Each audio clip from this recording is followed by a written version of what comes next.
Hi dear students, I am Soninath. Welcome to Grammarland. Today the topic is very simple. If you learn the function of a particular word, you can use the word in your writing as well as in your speaking. So learn the function of a word perfectly. Then you can build up a proficiency in your language. So we are dealing with a very simple lesson from English grammar, that is parts of speech. But this one is the base of English language, and that's why in a very easy way I'm going to teach you how to learn the parts of speech perfectly and how to be a master in parts of speech to develop your writing skill as well as your speaking skill. Ready? Let's start. A simple word means you just listen to some words. There are 8 parts of speech, but some grammarians, they said that there are 9 parts of speech. They added one determinants with the parts of speech. Actually, determinants are working as an adjective, and that's why there is no classification separate as determinants, and that's why we can consider only 8 parts of speech in English language. And how to learn it? So very simple. Let me teach you. The first word is apple. Apple is a word that you have given to a fruit. And if you give a name to a person or a thing or a place or an object, of course, that you call noun. So there is the most important one in parts of speech or in English language or any other language is nouns. If you give a name to a particular person or a thing or an object, of course, you can simply call it noun. That name is called noun. I have a noun. I have a name. My name is Soninath. Soninath is a noun. Man. Of course, a noun. Girl, a noun. School, college, and your abstract nouns like the names of your feelings. Suppose I'm in a laugh. It's a noun. And courage, a noun. So if you give a name to anything, that's called a noun. Here we take apple as the noun. Then what's next? The next thing is that if we can use another word for a noun, that we call it a pronoun. You can call apple it. Then apple is a noun, whereas it is a pronoun. You can call me a man. Of course, a man, that's a noun. But you can use he instead of a man, and that he is the pronoun. You can also use yourself, I, a pronoun, you, a pronoun, we, a pronoun, she, he, they, it, one. These are pronouns because all these words can be used instead of a noun or instead of nouns. That's why we call them pronouns. Suppose I say something about Radha. Radha is a nice girl. Radha is studying in 7th standard. Radha goes to school by bus. Oh, I use Radha in every sense that will be awkward. And that's why I use instead of Radha, she. Then first of all, you can use, when you start with the sentence, of course, you can start with the Radha. But after in other sentences, you can use she instead of Radha. That she is a pronoun. That means you can use words instead of a noun. That's called pronouns. Another one is adjective. What's adjective? Suppose you qualify a noun. You say that apple. Okay. What? Good apple. Good apple. Bad apple. Raw apple. Ripe apple. Very nice apple.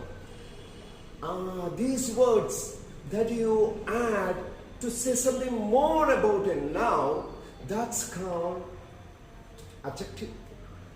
An adjective that qualifies a noun. Here, the word apple is qualified by the word good, and that's why good is an adjective. Bad, an adjective. Nice, beautiful, sweet. All these words can be used as adjectives if they qualify a noun. Suppose I say something about a horse. That's an animal. What kind of an animal is that? That's a noble animal. I used noble just before the word horse to qualify it, to say something more about the noun. And that's why if you say something more about a noun, that's adjective. Good apple, apple. What? How is it? Good. Apple is good. So I qualified apple with a word that is good, and that's why that is adjective. Then there are 8 members in English family. If you take a word, the word may have a family name. There are 8 family names for all these words. But find out the family name of a particular word. That's what we are doing here. And that's what we call parts of speech.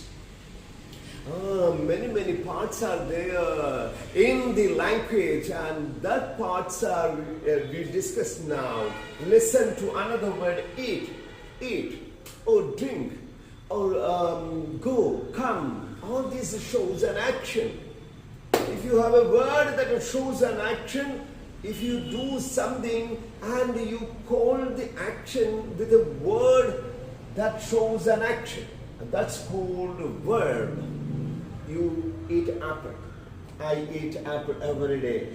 I drink coffee in the morning. I go for a walk every day in the morning. Go, come, eat. All this shows my actions. So I call it verb. Now, pronoun, adjective, verb. Another word is adverb. If you qualify a verb, if you say something more about a noun, that's adjective. If you qualify a verb, eat, it is a verb. I eat slowly. I eat slowly. The word slowly qualifies the verb eat, and that's why that's an adverb. Adverb. Okay. And what is an adverb? If a word that qualifies or says something more about the verb, that's called an adverb. Here, the verb is eat. They eat how? Slowly. That qualifies. So they say something about the verb eat. And that's why slowly is an adverb. There are 8 members in the parts of speech or in this English language, and they are noun, pronoun, adjective, verb, adverb. Another one is a preposition. What is preposition?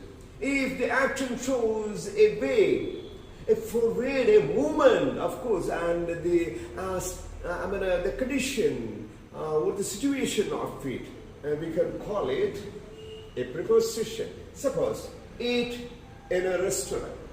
We usually go out and eat in a restaurant. In a restaurant, but this pronunciation is okay with a restaurant. Okay, dear. Eat. Oh, where? In a restaurant. In is the preposition here. Where is my phone? It's on the table, man. On the table. On the table. All is a preposition. Where is the cat? The cat is in the room. In the room. Where is your college? Oh, at the junction. At the junction. At, in, on, with, by, across, for, since, from, to, of. These are called prepositions. Then another member of our family is a prepositions, and it shows a movement of an action. And that's why eat in a restaurant. Where? In a restaurant. Another family is conjunction. That you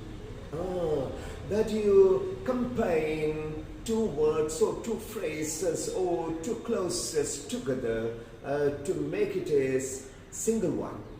Or in a sentence, you connect the words or phrases. Such words are called linkers. And you can eat and drink and be merry. Okay, of course, that shows eat, drink. That shows it connects the two verbs together. And with and. So and is a conjunction. But it's a conjunction. Because it's a conjunction. At is a conjunction. Or is a conjunction. If a conjunction. If you study well, you will pass. When I reached the station, the train had already left. When is a conjunction? Neither the boys nor the girls were present. Okay, neither nor is also a conjunction that connects two words or sometimes two phrases or sometimes two clauses. So, and is a conjunction. We have 8 family members in English language. If you study thoroughly, if you study in a detailed way, of course you can get a proficiency in English language. Conjunction that connects words or phrases or clauses or sentences sometimes. Come on. Wow, very nice. Hooray, alas, oh, very sad. Hooray, that's an expression, a sudden feeling, a sudden emotion that is shown with a single word. That word is called interjection. Okay, that's an expression or a sound, or sometimes we call it a sudden expression of feeling, emotion. So such words are called interjection. And later on these 8 members of a family and their uses, their functions, of course, you can be a master in English. And this is our beginning. This is our first chapter. And we will come with the details of all these families. I mean, a noun, pronoun, adjectives, verb, adverb, preposition, conjunction, and interjection in other videos. Till then, bye-bye. See you then. Stay with us and subscribe our channel in Grammarland. Ready? Grammarland is our channel. Subscribe and share. Thank you. Bye-bye.